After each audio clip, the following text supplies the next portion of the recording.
changed, understand how its assets have changed, bring in independence, governance structures. Obviously every family is different, so there's no one-size-fits-all solution, but the first step is always analysis of what's there, figuring out what the current and most pressing risks and issues are to be dealt with, and these projects then can take obviously quite a long time to fix. And did these structures tend to be complicated just so lawyers and people like Jan can charge more fees, or is that slightly unfair? I think it varies, but one of the things that I've seen is lots of different advisors have had a go over a period of time. So these structures have evolved over a period of time, bolted on bits and pieces.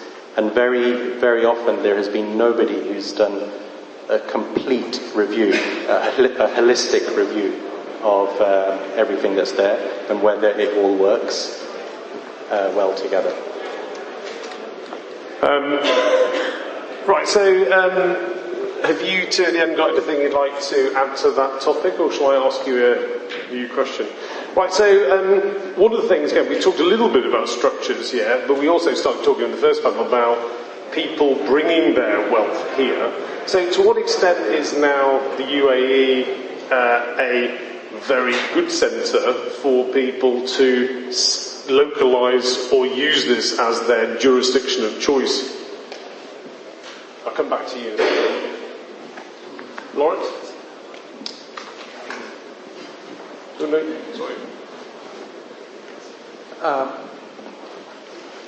If I can step back a bit and look at the history of wealth in the region, as Karim mentioned, it's quite recent compared to the West. So it's post-oil that the kind of wealth that we see around has been generated.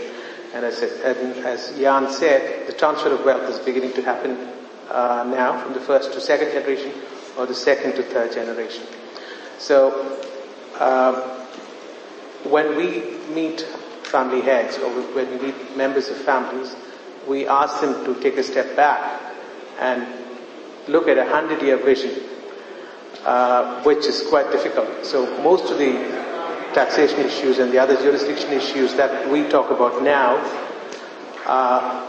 would tend to be slightly short-termish, whereas if we encourage the families to look at preservation of wealth for 100 years, then the whole equation changes.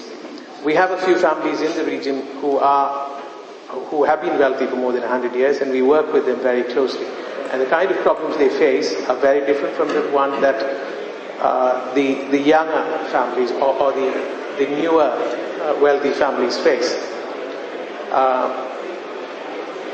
Traditionally, most of the solutions that have been offered, as Munir said, have been from a Western perspective, which doesn't fit the region. And we end up unwinding some of the structures that had been advised to the families earlier.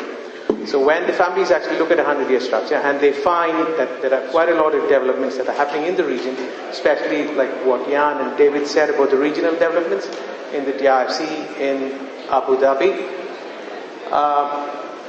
the local families tend to be happier since this is something which is very close to home. It doesn't have to be in Channel Islands or elsewhere, but it's close to home, it's a short flight away. They speak the language, they understand the way the equations work here.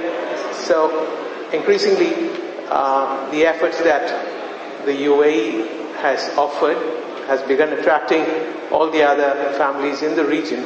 And as we recently saw, Saudi is beginning to implement some of the